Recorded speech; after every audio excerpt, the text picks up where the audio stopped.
लावा बांधना और तिलक लगा के ऑफिस जाना तक बंद हो चुका था 2014 तक। ये जाकिर नाइक जो आज पाकिस्तान में बोल रहा है, इसने यही बातें 30 साल हिंदुस्तान में बोली और यहां पे हीरो बन के रहा है। पाकिस्तान के मीडिया ने उसकी दुर्गति कर दी, लेकिन भारत के मीडिया ने उसको सर आंखों पे बिठा के रखा हुआ था।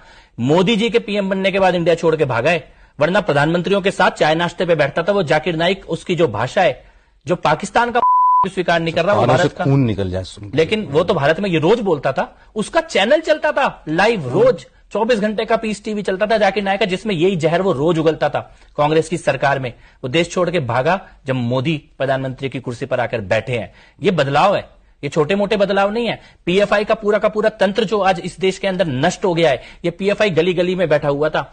उमर खालिद का बाप जो हीरो बनने की कोशिश कर रहा है, सिमी का नेटवर्क चलाता था मध्य प्रदेश के अंदर। उमर खालिद जैसे लोग आज नायक बन के बैठे होते अगर नरेंद्र मोदी प्रधानमंत्री की कुर्सी पर नहीं बैठे होते। कश्मीर में, दिल्ली में, इसी दिल्ली के अंदर, मुंबई के अंदर, बेंगलोर के, ये चलती हुई बसों में बम ब्लास्ट होते थे।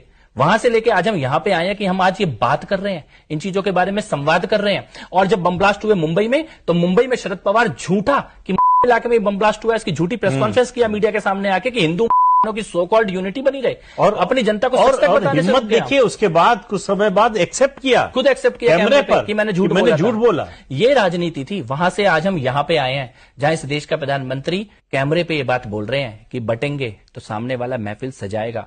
मुझे लगता है इतनी गहरी बात प्रधानमंत्री जी के मुंह से निकलने के बाद हर एक हिंदू बेटे को, बेटी को, व्यक्ति को कहीं ना कहीं ये मनन करना चाहिए कि प्रधानमंत्री जी ने इतनी बड़ी बात बोली है। ये केवल चुनावी बात नहीं है, ये बहुत बड़ी बात है। ये चेतना डेफिनेटली आ रही है, युवाओं में आ रही है, बेटियों में आ रही है, बेटों में आ रही है। जो सड़क पे ये भगवा डाल के लड़का या लड़की निकलता है, वो अपने लिए नहीं निकलता, वो किसी की भी बेटी को लव से बचाने के लिए निकलता है। और मैं तो कई बार ये कहता हूं कि ये गलतफहमी नहीं है कि तुम्हारे दो बेटे हैं।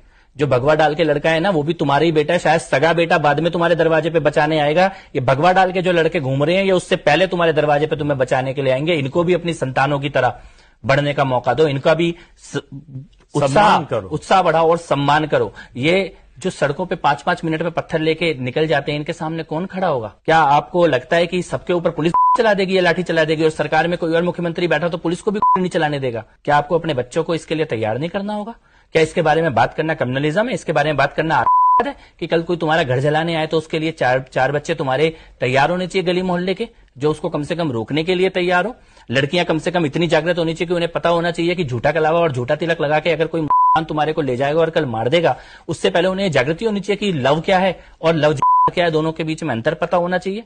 ये जन जागृति का काम कई स्तरों पे हो रहा है देश में, और केवल हम नहीं कर रहे हैं। जिसको समझ में आता जा रहा है उसको ये चेतना आ रही है। जिसको आज नहीं आ रहा उसको कल आएगा, और जिसको कल नहीं आएगा किसी कीमत को चुकाने के बाद आएगा। ये राजनीतिक मुद्दा नहीं है, ये चुनावी बात नहीं है। चुनाव में कौन जीतेगा हारेगा इससे इसका फैसला नहीं होना है। किसी और के जीतने से ये समस्या परसों की जगह कल आ जाएगी, किसी और के जीतने से परसों की जगह और एक दिन बाद आ जाएगी, लेकिन समस्या सबके दरवाजे पे आनी है।